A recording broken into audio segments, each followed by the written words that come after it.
Doesn't appear so because the MDTF 40. Not a lot of it. That's done. Well, I mean, you can still have this. That's weird. Work on it.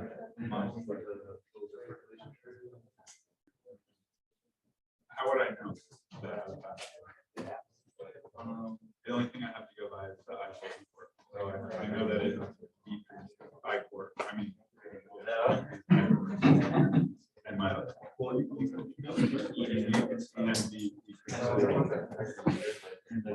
here's the problem.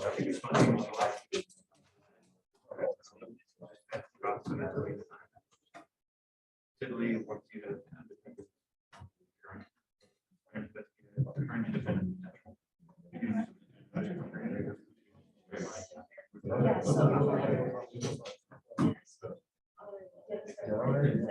actually, you can tell what you do, but you can't see for certain. You're talking about polarization curve or where I said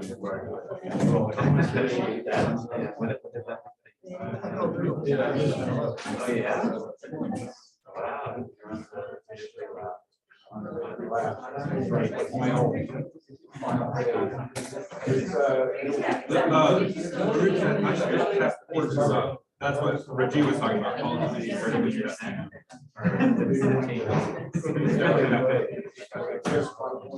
So I think I can.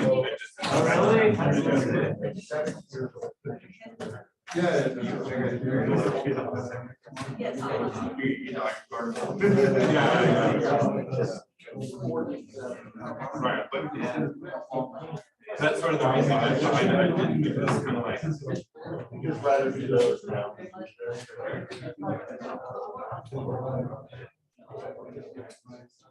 Yeah, that's a good point.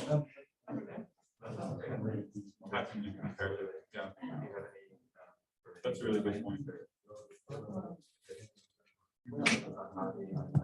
Having a good control is really important because more time.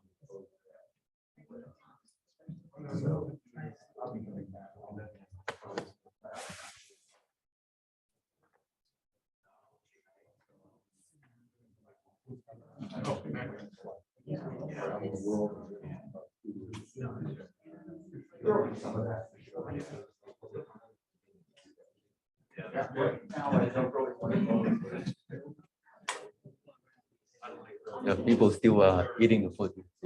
Sorry, and then another 20, 30 people.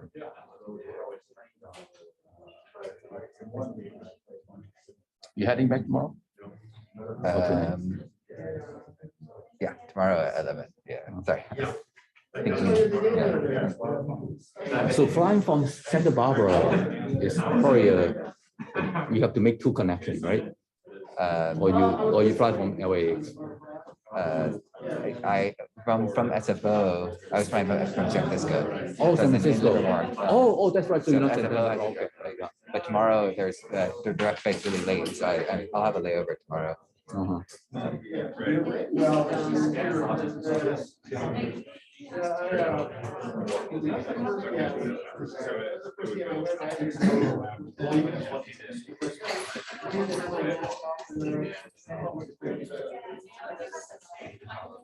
Yeah.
Okay, I think we should.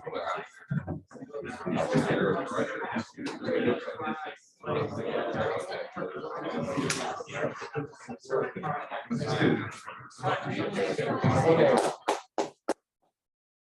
We're going to begin our seminar today. So it's our pleasure to have Dr. Michael Ford from Lawrence Livermore Lab coming to give a seminar today. So Dr. Ford got his PhD from UC Santa Barbara, working on molecular design and characterization of organic semiconductors.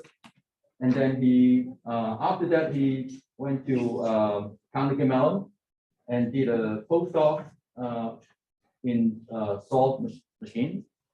And then currently he's now at Livermore Lab doing a variety of projects, including scintillators and additive manufacturing. So with that, let's welcome Michael.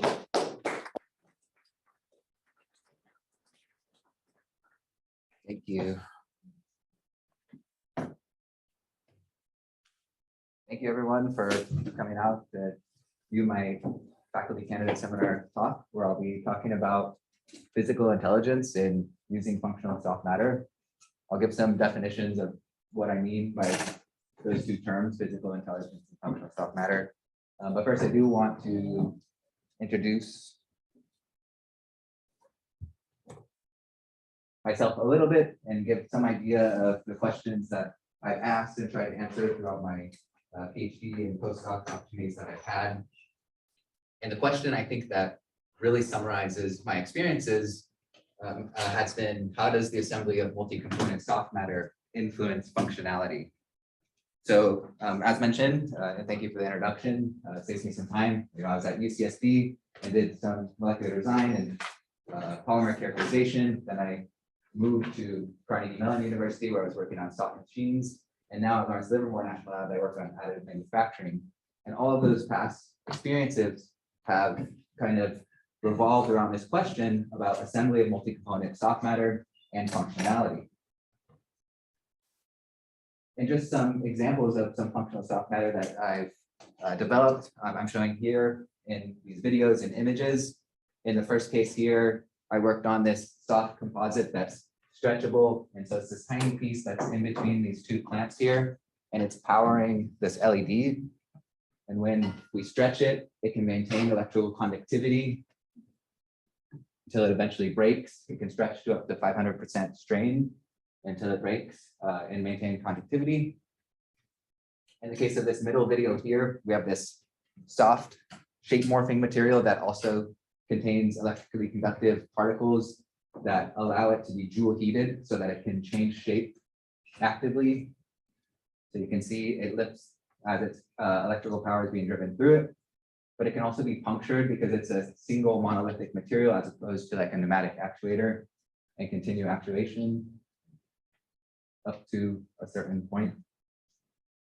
And then in my work with additive manufacturing, we've made this microfluidic device, which you can mix a red and a blue fluid, dyed water, and make this purple fluid, which from the standpoint of practicality, maybe isn't that interesting, but in consideration of multi-component soft matter and functionality, it turns out to be a very interesting problem that I'll describe in detail later. So I hope this kind of sets up some of the functional soft matter that I'll be talking about. And a question that you might have still is, why do we care about some of these functional soft materials? And I'll attest that functional soft matter will be essential to many emerging technologies, like wearable electronics, implantable devices, haptics, biosensors, and a specific example that I'll describe in more detail, robotics. So in all of these cases here, you have interfaces between soft materials and rigid materials. Soft materials meaning humans, and also some of the soft materials in these devices, and some of these rigid materials in some of the materials being used for integrated circuits for sensing, for example. And that soft rigid interface ends up being a really interesting challenge from a materials perspective, because, for example, those might be points of failure. They can also be points where if you have soft material from a human interacting with a more rigid material, you may have, not so great consequences. And so as an example of that, if we're considering interactions between soft versus rigid materials with robotics, we can look at this example of this prototype of this robotic arm that can be used in our home. This is something that Toyota has pitched. And the consideration would be, as we can imagine, how useful it might be to have a robot in your home helping you cooking and cleaning. But if you consider what the material is made out of, and you consider a malfunction that might happen in that robot, it might not be so great if you contrast that to a soft robot like Baymax here from the Disney movie and the Marvel comic Big Hero 6. So Baymax is this soft, squishy, lovable guy, and he can, provide healthcare assistance. He can, participate in combat and help his, his little friend that owns him, and he's really intelligent. And some of the intelligence, I'll attest, could come from the material's functionality. And so when we consider intelligent materials, in the past, what has been considered is materials functionality, things like electrical conductivity, stimuli responsivity. But as we're considering intelligence, and now this is where I'm going to start to define physical intelligence, now we're considering behavior. So how can those functionalities enable behavior that we might consider intelligent? And we can use materials to actually do that, such that you offload computation from a central processing unit onto the material itself, making the entire system a little bit less complex. So as a specific example, we can think about plants. And plants, we don't typically think of as intelligent, but the way that these plants are organized from their materials, in the perspective of materials, they have very intelligent behavior in that, you can have, for example, vascular tissue damage, and you would get a hormonal response where cells would differentiate to exhibit a new function, and then they can heal that vascular tissue, all without sending signals to a central brain that tells that it needs to be healed. So if we look at a robot, like a robotic arm, and we consider the way that similar damage might occur and be repaired, currently an engineer would come in, repair the connection. But with materials that are reducing computational complexity, i.e. materials that help with physical intelligence, we're considering a future where there's responsive self-healing, where the material, it's designed in such a way that if it breaks, it can know that it's broken because the way you designed it, it can maybe start to Joule heat itself, come back together, and then self-heal to repair that connection, all without sending any signal to a central processing unit. And I really think that the assembly of multi-component soft material will allow for functionality that will allow for increasing or enabling physical intelligence. And one way we can look at assembly is to consider engineering and design perspectives like additive manufacturing, multi-material processing, integration of disparate components. And just to give specific examples of those, I was fortunate to work on a number of projects as a contributor for some of these sensors, actuators, and energy sources that might help soft machines of the future. So in one case, we had this foam where you had magnetic particles dispersed in the foam, and you had a sensor that could detect the change in the magnetic field. So if you compress the foam, you rearrange the magnetic particles, and you get a change in the magnetic field. That change is pretty complex in the X, Y, and Z.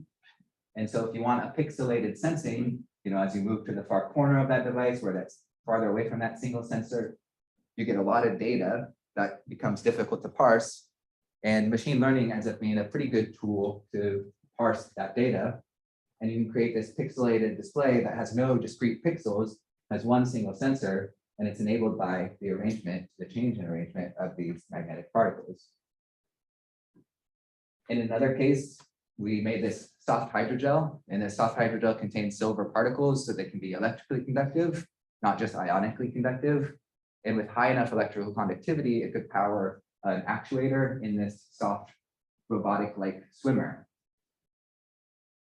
And then in the third case here, we use multi-material processing and create multiple layers of a material that When it comes in contact with human skin, for example, the surface charges that are formed there can be swept away, and you can get energy generation through repeated contact and separation. So my interest more lies on the synthesis of soft matter side. And so I'm going to describe in more detail projects that I worked on related to synthesis of soft matter. And the first project that I'll talk about is synthesis of multifunctional composites. So when you're looking at multifunctional composites, one of the questions that you might ask is, and has been asked in the past a lot, is how do we make compliant and stretchable conductive materials? That might be a good first step towards multifunctional or functional materials. And one way to do that is to create deterministic composites, where you might take a rigid material like copper, and you might pattern it in such a way that when you stretch it in a direction that's known before time, before you stretch it beforehand, that you'll get such a change in the structure that you can maintain the electrical conductivity, as in the graphic shown there. In that case, you have to consider, again, interactions between soft materials and rigid materials. And you have to consider the fact that you have this deterministic stretching that might not be amenable to stretching in other directions, although there are ways to work around that. Another way that could be done to solve that problem would just to make a random composite, where now you have, for example, these fibers that are conductive dispersed in your material to make this composite that you can stretch. And again, you still have to consider these soft and rigid interfaces. And that's really highlighted here, where I'm considering a common example of carbon black dispersed in polysiloxane, which can be electrically conductive. And a really simple example or nice graphical representation of how the carbon black content might affect your material's properties, like your modulus. You can see that as you increase carbon black content, you increase your modulus. And so if we're thinking about human and material interactions, perhaps you get to a point where you have enough carbon black content in to get more appreciable electrical conductivity, but now your modulus mismatch might cause issues. I think there's other more major concerns, which would be localized stress concentrations at that rigid and soft interface. There's hysteresis when you stretch the material and you break and reform non-bonding interactions. And then there's also issues related to electromechanical coupling, where maybe you have the electrical conductivity change as a function of strain in a way that either you don't predict or you don't desire.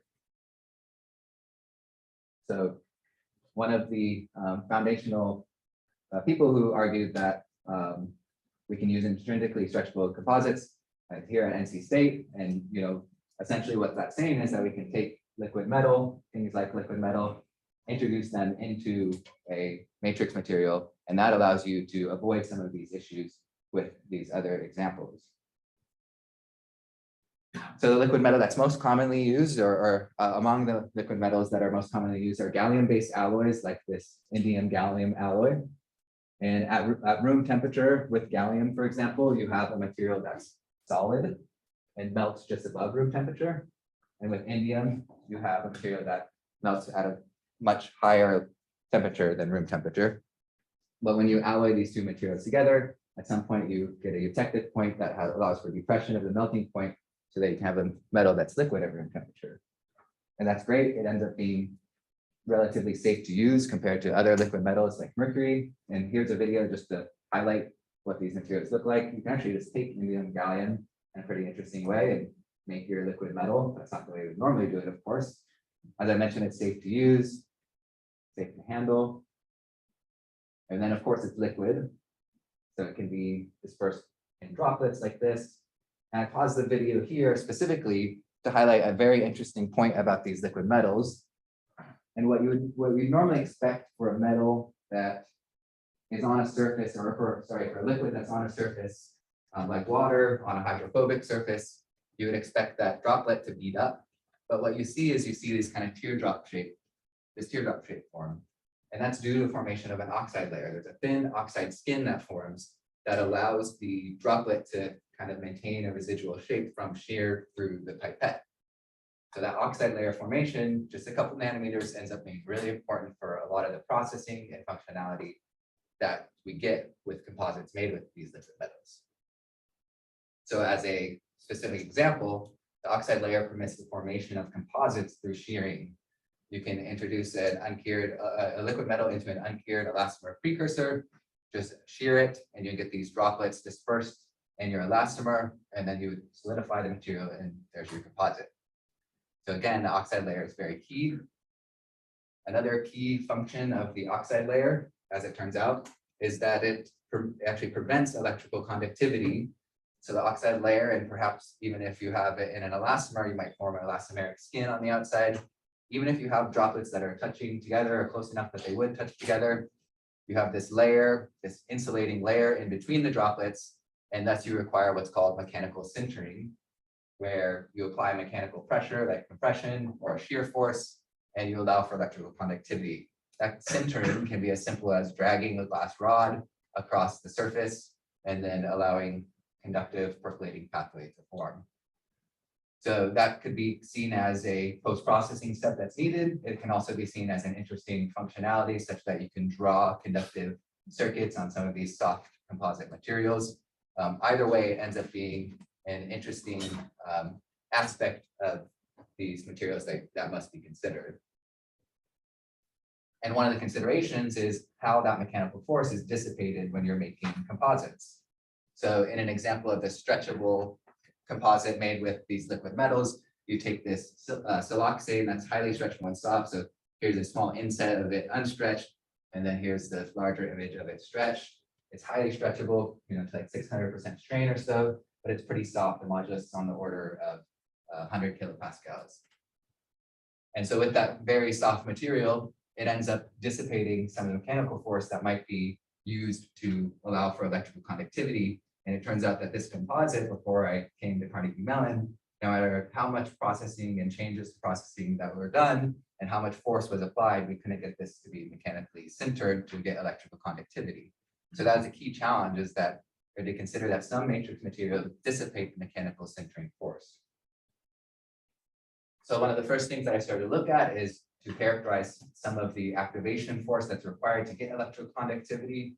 And activation force I'm just defining as some value of force where the resistance drops below a certain level and permanently remains conductive. So at lower volume content, at 40 volume percent, for example, with this composite that I made, and in this case here, this is not the composite that I was showing on the previous slide. This is a different matrix material that we can get to be electrically conductive. So at 40 volume percent, you actually couldn't get it to be electrically conductive. But then at 45 volume percent, there's no data point there. We'd start to get some inconsistencies where some samples could be electrically conductive, some were not electrically conductive, some would become conductive but not remain permanently conductive. It wasn't until we got to about 50 volume percent and higher that you could get permanent activation. And what you see is that there's a nice trend as you increase the liquid metal content, you decrease the activation force required. And so you could maybe activate softer materials with a large amount of liquid metal. It makes sense that you have a lot of liquid metal next to each other, it would take less force to allow for electrical conductivity. An issue with just loading a bunch of liquid metal into a composite is that then you change your mechanical properties, then you influence the ability to process the material and perhaps the density of the material. There's a lot of considerations why you might actually just want to have lower liquid metal content and still get electrical conductivity. And one thing you can actually do to get that is to just allow for simple processing steps like considering sedimentation of these droplets in your composite. So these electron micrographs show cross sections of a composite that was processed, poured into a mold, and then put into the oven to cure immediately.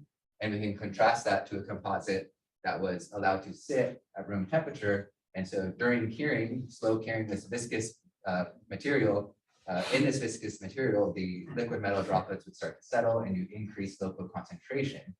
So in this composite here, you don't have high enough local concentration to get electrical conductivity. But in this composite here, you would have electrical conductivity on the bottom side. So you get this heterogeneous composite that the electrical conductivity depends on this sedimentation.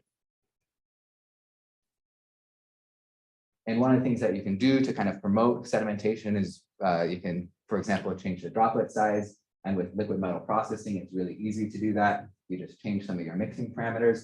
So let's say you want a lot of sedimentation, you would consider shorter mixing times to get these large droplets. And then if you didn't want as much sedimentation, you consider longer mixing times to get these smaller droplets.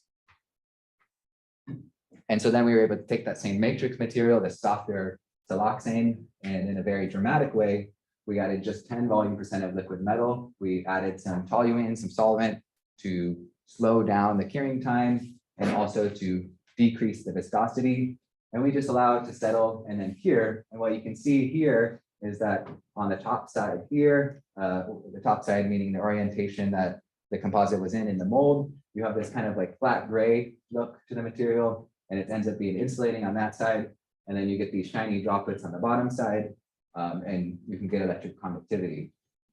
So I'll point out that one of the challenges with liquid metal processing, liquid metal composites, is the leaking of the liquid metal. And so these composites here would leak pretty substantially. This was just kind of a dramatic example to show that at lower volume content, you could still get electrical conductivity. In a more reasonable composite, which does still leak, so there's still some considerations of leakage in these liquid metal composites. I have here that same composite that I showed at the beginning, where it's between the two clamps of my mechanical testing apparatus, and it's powering that LED. We can stretch it to over 500% strain and maintain electrical conductivity. So with an understanding of how we might be able to get electric conductivity in soft materials, we can then start to think about other matrix materials with other functionalities. And in these examples here, what I'm showing are just very simple materials that demonstrate what we can do, but don't do the best job at the functionality that we want. So these are just demonstrations here, for example, of a polyvinyl alcohol hydrogel, which is physically cross-linked, so it can form these crystalline domains that allow it to be more elastomeric.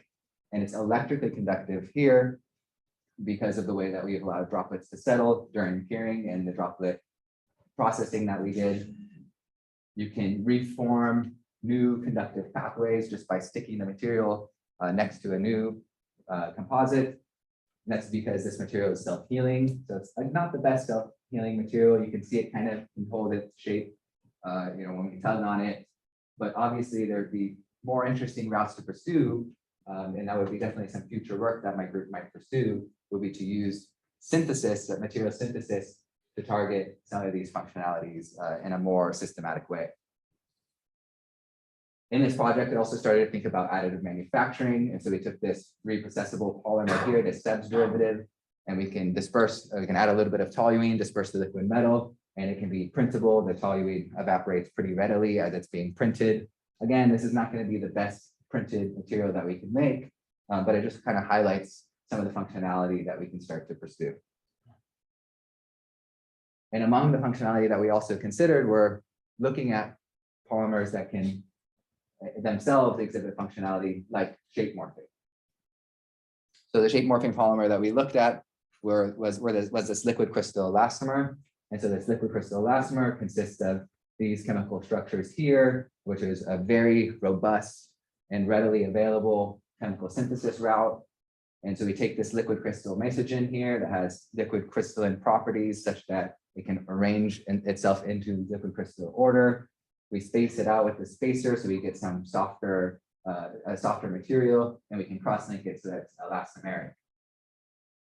And so the liquid crystal domains will kind of form in this anisotropic way, such that when you heat up the material, the domains will break apart. You heat it up above the liquid crystal transition temperature, and you get this shape change of your domains. So if all your domains are macroscopically oriented, all in the same direction, then you would expect a macroscopic shape change. And so that's what we can see here. I can highlight it here. This is a shape morphing material. And currently, right now, the material in this state here, you actually have polycrystalline domains. So all those anisotropic domains are oriented in different directions, but you can easily orient them in about the same direction by stretching the material. So now it's stretched out. Then you heat it above the transition temperature. And during that heating, now you're forming these isotropic domains, which allow it to return back to the original position. So the key challenge here was to consider how can we leverage these materials for trigger conductivity. In the video there, I showed I was heating with a heat gun rather than some sort of triggered conductivity like electrical joule heating. So a very simple answer would be to introduce conductive inclusions, which others in the past have tried. So right here, what I'm showing is the normalized length change. So when we take the length in the heated state, a shrunken length, and we normalize the rest of the length at specific temperatures to that value, what you can see with an unfilled LCE is that you can get about 1.5 times that normalized length. But with a filled LCE, once you introduce rigid inclusions, you start to see a dramatic drop in that normalized length change. And in this case here, this is just an addition of 4 volume% of carbon black. So with just some small amount of carbon black, which wouldn't allow for electrical conductivity, you're getting such a drastic change in the ability of this material to change state. So this goes back to that idea that rigid inclusions in these soft materials might influence the functionality of the material. And so one of the things that we can kind of do to prove that is to again look at this phase diagram of our liquid metal. And we note that gallium on its own has a melting temperature that's just above room temperature. And so if we just take gallium on its own, we can disperse it in our liquid crystal elastomer. And so now we have a rigid material. But if we heat above the melting temperature, we're still not above the transition temperature of our liquid crystal elastomer. And so we can prove that there's maybe some issue with these rigid fillers. So that's what I'm doing here. I have this gallium filled, not the liquid metal filled composite. And so we're below the melting temperature of gallium here. I can apply this weight, more weight, and it doesn't hold the weight. It doesn't deform either. But now I apply a little bit less weight and I just heat above the melting temperature of gallium. And now it can extend. Now it can change shape. This is just stretching the material. So now I'm heating above the transition temperature of the liquid crystal elastomer. And it can return back to its original shape, lifting the hanging weight. And we could do that reversibly. It'll extend back down as long as the metal that's dispersed in our composite doesn't cool back down below the melting temperature. So of course, what we actually wanted to do was to incorporate our liquid metal that's liquid at room temperature. So we take the alloy, and you can see here its ability to change shape in this image here. At high temperatures, it shrinks, and then at low temperatures, it stretches out. We can characterize that quantitatively using that normalized length change as a function of temperature again. And with the LCD that we synthesize, you can see that you get a value of about 1.7 times this normalized length change at room temperature. And then with the LCE, you get something about 1.6. So we're retaining about 90% of our normalized length change under these conditions. So we can actually start to make something that's more functional. So you can see this soft robotic-like crawler, and this kind of shape morphing is enabled by the fact that we actually create a bilayer structure. So we have a material on top that's restricting the contraction, that's allowing this bending motion. So it can crawl along. We have these high-tech feet, they're staples. What you can see though is that these videos are taken or being shown at 12 times speed. So this is still really slow. You're relying on cooling of the material in the ambient condition, to room temperature, in air. So that convective cooling is not that fast. We can actually get better convection in water, for example. And we started, when I was leaving, we were starting to operate some of these materials underwater, and we can get large actuation strains and take advantage of the high electrical and thermal conductivity of these materials. Another thing that we can do with these materials is we can change some of the material synthesis parameters. So we can actually introduce what I'm showing schematically at the top there, our excess acrylate groups, such that these acrylate groups can interact or can be bonded together by a photoinitiator. And so when you stretch the composite together and you align all of the liquid crystal elastomers in a single direction, then you can shine UV light and you can lock in that orientation. So it creates this interesting double network that you have a competition between the original cross-link network. Then you stretch the material, that original network strained, it's under strain, and then you lock in your orientation with UV curing. And so now when you heat the material up to return back to its original shape, the second network is now strained and it wants to return back to its original position. So you can stretch the composite, expose with UV, you can mask your UV in different areas, so you create different domains, discrete domains of different orientations, and you get interesting shape morphing. You can repeat this if you end up trying to introduce interesting shape morphing patterns. So in the first example that I'm going to show, it's just a material that's been stretched, completely exposed, and so it should change shape, shrink, and then go back to its original position without relying on any weight to get that reversible shape change. And so that's what you see here, and the patterning that's been done, the patterning of the domains is shown there. We can get a lot more interesting profiles. So you can see this radially stretched material, which when it gets heated, it goes to a flat position, and then as it cools down, it forms this nice dome shape. And it's very good for meditation to watch and just focus on breathing. And then you have this interesting pattern here, which looks a little bit complicated, but actually just relies on two stretching directions to get these interesting Gaussian curvatures. And so considering this idea of physical intelligence and considering reducing computational complexity, if you wanted to make a material, a soft material that could bend and form and change shape in those complex geometries, you might have to have a few sets of actuators, motors, and something complicated to tell when the motors to turn on and off. But in the case of the example that I gave there, it's just one single material, and it's relying on the molecular structure of the material and the material's synthesis to get these complex shape morphing behavior. So I'm going to show another example that when I highlighted this idea of physical intelligence, I tried to highlight responsivity. So to show this example, I want to remind you that you have this aspect of this oxide layer that has to be mechanically centered so that you can create your electrically conductive regions. So you can do that here, and that's been done such that there's only two conductive traces, so the rest of the material is insulating where the pink dashed lines are absent. And you are creating this circuit that powers this LED, and that's just to signal that electrical conductivity is flowing through there and nowhere else. The mechanical centering that occurs can also occur due to puncture. So if we take a hole punch and punch it through, the edges where the hole punch punched through also centers. So we create new conductive regions, but there's not a new conductive pathway yet.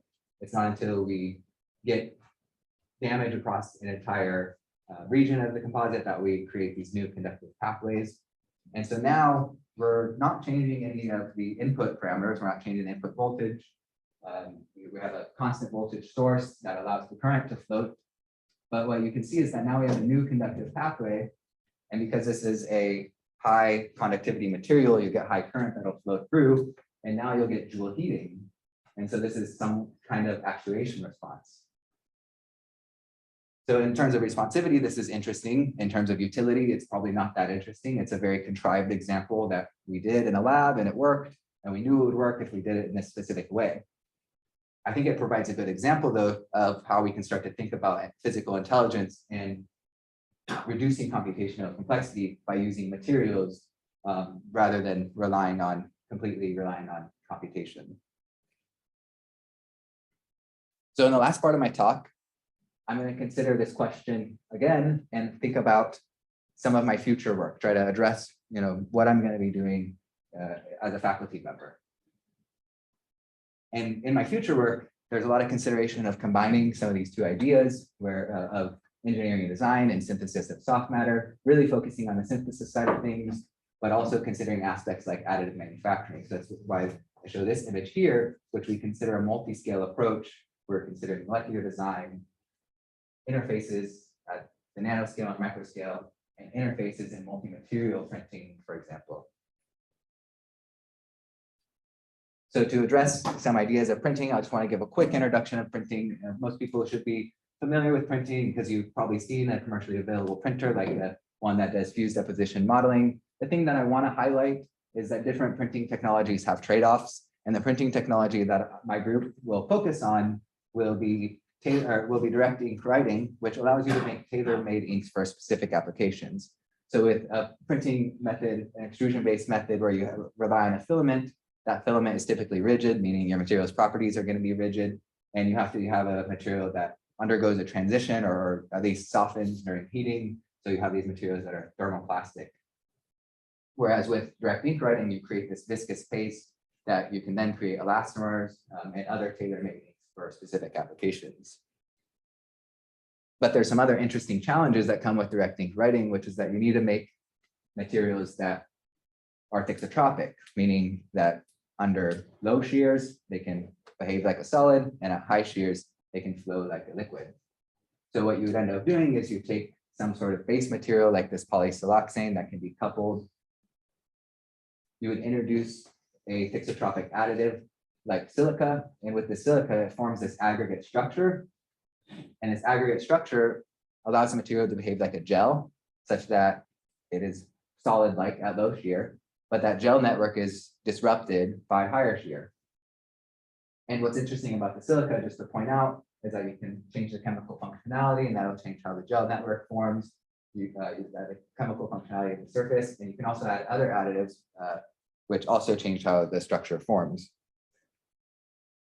So thixotropy is highlighted in these photos here, where on the top side, you have a ink that's extruding sideways through a syringe, and you have a force of gravity, of course, acting upon it. And so that when you extrude it out in that middle image, it actually can hold its shape through the thixotropy. It'll eventually yield, of course, but that can be compared to an ink that doesn't have the appropriate thixotropy for printing, where you see here in the second image, you have your material starting to yield. So you can see this part of the image here that the paste is starting to yield, and then it can flow rather than, kind of hold its shape. So that might not be good for printing, where you might want to make overhangs that can bridge a gap and hold their shape during printing until you cure. The issue with adding these silica particles, these thixotropic additives, is that you get mismatch in your refractive index between your base material, and you get something that's not transparent. And polysiloxanes are actually a great material for their transparency, among other things. And so if you're losing that transparency upon printing, upon making printable materials, it's a great loss in functionality. So this is a consideration of a very simple functionality. And now we're considering how interactions with silica, in this case, our additive, affect that functionality. So one of the first things that I did was just to kind of check and characterize, see if we could characterize the refractive index of silica. And I think this really highlights the mismatch and what the mismatch in refractive index actually does. And so what we're showing here is binary solvent mixtures of acetone and toluene in this photo. And what you're seeing here, this blue light is actually blue light scattering. And so as you increase the acetone content and decrease the refractive index, you start to get into a range where you get a nice match between refractive index of the silica and the solvent mixture. And we can look at the transmission of the mixture as a function of the refractive index of our binary solvent mixture. And we can start to hone in on an ability of refractive index for silica that we want to match with our siloxane base material. And so that ends up being a value of about 1.45 or 1.46, which matches well with what's reported in literature and other documents. So to change the refractive index of our base, there's actually a pretty straightforward way to do that with commercially available materials, which is to take a copolymer of this diphenylsiloxane and this dimethylsiloxane and increase the diphenyl content till we get the appropriate matching. So here's an example of a puck that was cast. So this is a thixotropic paste that was cast into a mold. And what you can see is that this material is opaque. As you increase the diphenyl content, increase the refractive index, you get closer to the refractive index of silica, and you get slightly better transparency.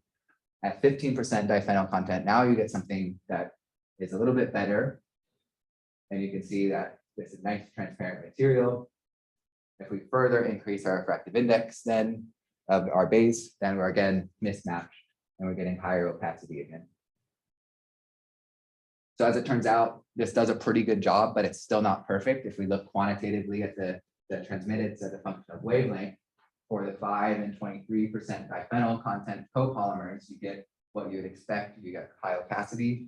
But for the 15% diphenyl content, you can see that at longer wavelengths, it is nice and transparent, but at shorter wavelengths, you're getting a decrease in transmittance. And that's due to a bit of refractive index mismatch in this blue light scattering.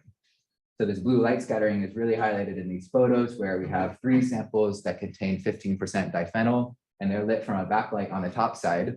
And so you can compare that to an opaque material, which obviously there's a big difference there, and to a material without silica, which looks pretty similar. But then when we look at front lighting, we see that the material without silica still looks transparent, but we see this blue light scattering here due to still slight larger aggregates forming and refractive index mismatch of silica, with the silica. So we can look at other commercially available materials to modify our refractive index in a more systematic way, have better tuning of refractive index. And so these refractive index modifiers either decrease or increase the refractive index due to the fact that they have higher or lower phenyl content relative to the base. And there has to be considerations of solubility and interactions with the silica as well, due to the functionalization of these polymers. And that ends up being kind of interesting and a problem that we haven't fully figured out yet. But what we do see is that if you start at a high value refractive index, you're going to get a lot of light scattering and refractive index mismatch. As you increase the refractive index, you start to get two values where you're pretty closely matched to your refractive index of silica, and then further decreasing the refractive index of the base. What you start to see at about 1.45 or 1.46, so these 2 data points here, is you get high transmittance across all wavelengths. So you're getting, pretty close matching and good transparency. And so that can be seen in these images here, where at about 1.45 and 1.46, we're getting what looks like the best transparency. I'll note that at 1.479, to me at least, this looks a little bit better than the transmission of the refractive index of the material at 1.471 refractive index of the base that was 1.471. So as I mentioned, there might still be issues with solubility and particle interaction with the functionality of the siloxanes that we're using. And I think there's some interesting things that can be figured out with further work there.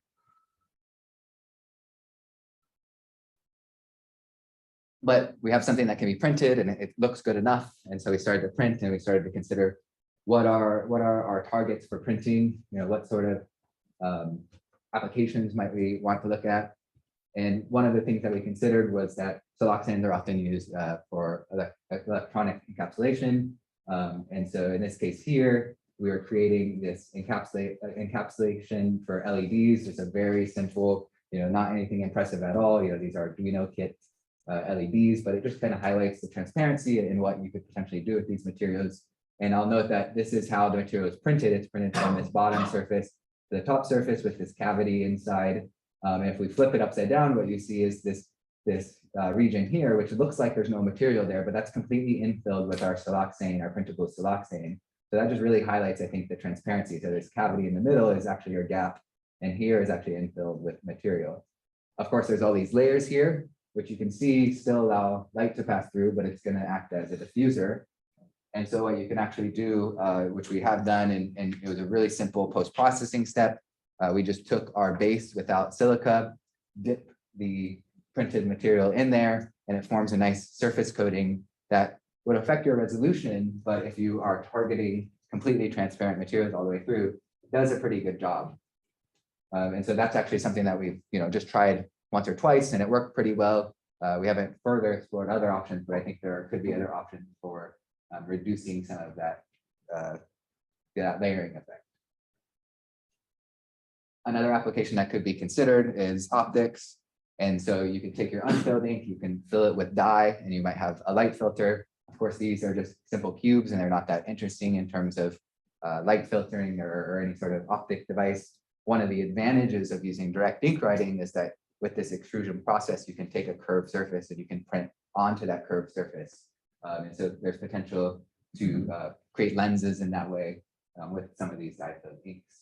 At Lawrence Livermore National Lab, there's a lot of interest in applications related to scintillation, where you're detecting high energy particles using solid materials, for example. And so you get high energy particles that come in and they interact with a conjugated molecule and produce visible light. And so under UV light, what you see here, nothing, but with a scintillating ink, you can get boost production of visible light. So this is kind of highlights some potential applications for opticals or for optics or particle detection. And then another application would be, as I showed at the beginning, microfluidics, and this was our real target at the beginning of this project, to make a microfluidic device. And as it turns out, this is a lot harder than even this simple device.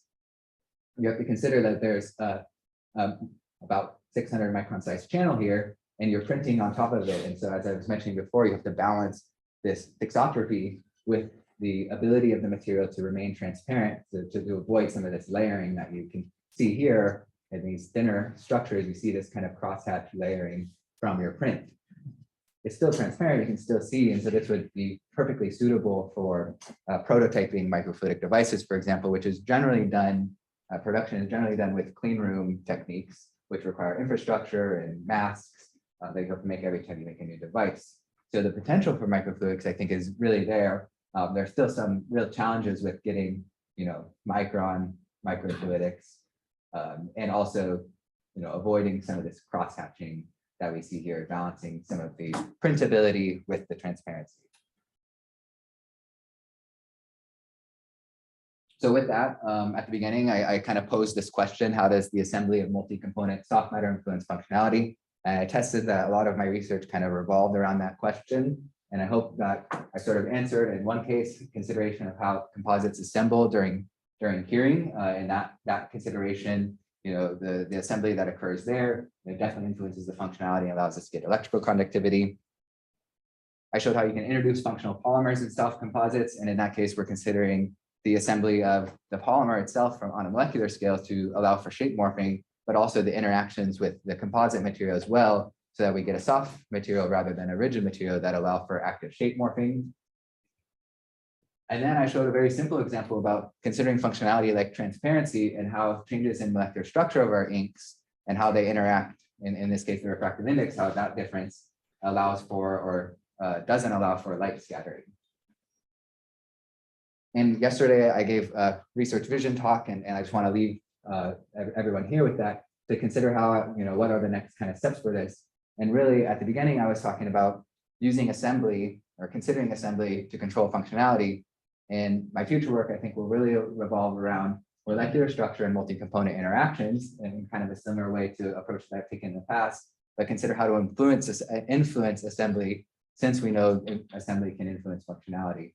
And following this line of thinking here, we're considering molecular design, we'll consider composite interactions, between matrix and filler, and then multi-material interactions between interface interactions between multi-materials. So with that, I'd like to thank my group that I've worked in at Carnegie Mellon University. That was a lot of the first part of the talk that I gave was a lot of work done at Carnegie Mellon in collaboration with folks from UT Dallas.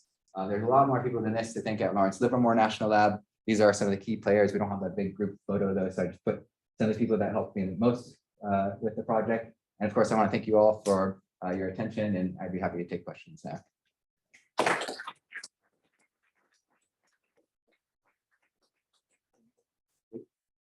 What is the nature of this oxide on the gallium liquid? What is the nature of it? Yeah, what's the structure? Is alpha, beta, what's the? In what way? So like amorphous? I mean, it had a structure, it is not amorphous, it's crystalline. Sorry. Did crystalline, amorphous? Yes, yeah, amorphous, yeah. I think it's generally amorphous. I don't have, yeah, I'm not sure. I mean, is there a good reason? I guess what I'm wondering is, what are you thinking about the difference? Because that would make a big difference. What's that? It would make a difference in your assembly. It would make a difference in hopping, if the electron can hop Sure. through that. So tunneling barrier, all that would be determined by the nature of that oxide. Okay. Michael might know, I might have stepped away, but yeah, I'm not 100% sure, but I'm pretty sure it's amorphous.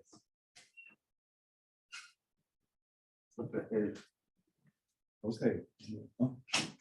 Yeah, thank you for a very fluid presentation, no pun intended. But so if I look at your metal composites. Sorry, I'm hard of hearing. But... Oh, yeah, sorry about the mask, but yeah. If I look at your metal filled elastomers, yeah.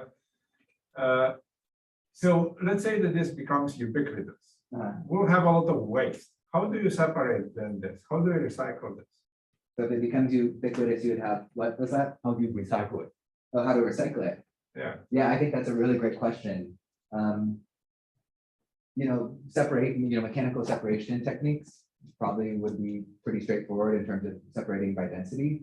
But yeah, but it's, it's inside the polymer, so you have to get it out. right, It's yeah. like So bubbles so just like inside. ablating your polymer in some way, destroying it, shearing it into small pieces in some way. And then, density sort of separations. I think these are excellent questions, and this is something that in some of my proposed research, I'm considering sustainability, and that kind of stuff is far in the future and more relates to matrix material design, how we make matrix materials that can be recyclable.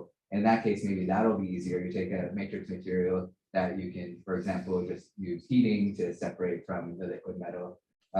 But considerations of, making it fully recyclable are definitely important. I have a question. Thanks for a good talk. When you looked at the 3D printing techniques, it seems like from the first part of the talk where you use masking and UV curing to make some of your polymers, is SLA a convenient technique to look at? I'm not gonna really get you three of the here, thank you. So is what is SLA? SLA. That type of printing? Yes. Okay, great, okay, yeah, Yeah, not familiar with is that- that. Okay, so then what was the question? Is that It's an also option. convenient to use given your masking and UV curing of the polymers? The first part? Yeah, okay, so let me make sure I heard everything correctly, because I don't think I did. But are you asking if we can we make similar siloxanes using SLA? Is that what you're saying? Okay, yeah. Yeah. So the reason why, for example, Lawrence Livermore National Lab does direct ink writing is because to do SLA, you have to introduce UV curable moieties, and those UV curable moieties end up being points of degradation. So since they're easily to bond, they can easily bond by UV, they can actually also easily break through other mechanisms and possibly UV. So with this hydrosilation chemistry that we use, it's a lot more robust to failure over time. So that's why, in this case, direct ink writing might be important. If all you want is a transparent material, SLA might be better because you can get nice smooth surfaces. For the first family of metal polymer matrix composites Sorry, but For the first first polymer group of metal materials. composite. that you did. oh yeah, with the liquid crystal elastomers, yeah. There are some folks who are working on SLA. Is that what you're asking? Yes. Working on SLA for that. There are some folks who are working on SLA for just liquid crystal elastomers. One of the advantages, people also work on direct ink writing. One of the advantages of doing direct ink writing with those materials is you can shear align them while curing, and then you get those complicated shape morphing patterns due to the shear alignment. With SLA, you'd have to think of something a little more clever to get similar sort of alignment. Although you could just make a structure, and I think people have, there are definitely people working on it, that you then stretch and program again. And yeah, in that case, that would work just fine. Okay. Any other questions? I have a question. So the gallium indium eutectic is 15 degrees C. Mhm. So does it mean that it won't work below the temperature? No, so as it turns out, with these smaller particles that you form, you actually get a supercooling effect, such that the composites can work as low as -70 Celsius, for example. I think in the composites that I'm making, the particles are pretty big, but there's still a substantial supercooling. So it's maybe, I think, actually in one of our reviewer questions, there was a question that was similar to that. And so what we did is we froze the material. And then what you can actually just do is joule heat it. And then as you joule heat it, it will melt the liquid metal, and then it can start to activate again. All right, so let's thank our speaker one more time.